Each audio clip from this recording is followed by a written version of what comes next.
Live India 24 channel में आप सभी का बहुत बहुत स्वागत है। करवा चौथ कार्तिक मास की कृष्ण पक्ष की चतुर्थी को मनाया जाता है। इस वर्ष करवा चौथ 10 अक्टूबर शुक्रवार को मनाया जाएगा। इस दिन सुबह सूर्योदय से पहले सर्घी खाई जाती है और रात्रि में चांद के दर्शन के बाद व्रत खोला जाता है। यह व्रत सुहागिन स्त्री अपने पति की दीर्घायु, स्वास्थ्य और सुख समृद्धि के लिए करती हैं।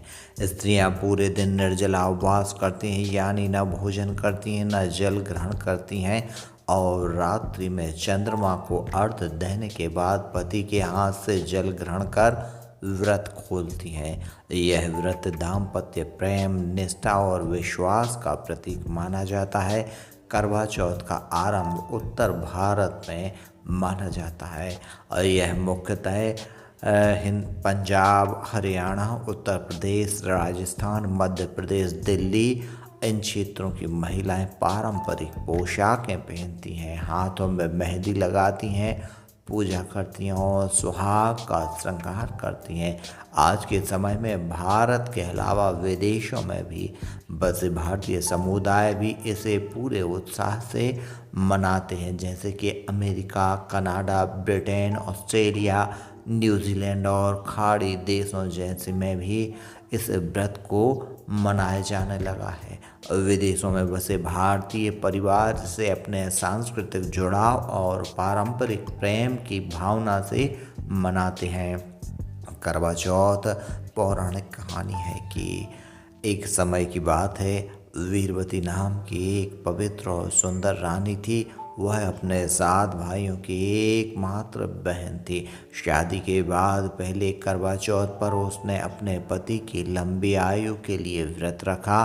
वह पूरे दिन भूखी प्यासी रही, लेकिन शाम को तक बहुत कमज़ोर पड़ गई। उसके भाई उसकी हालत देखकर चिंतित हुए। उन्होंने एक पीपल के पेड़ के नीचे दीपक जलाकर छलपूर्वक छलनी से चांद जैसा प्रकाश दिखा दिया और कहा, बहन चांद निकल आया है, अब व्रत खोल लो।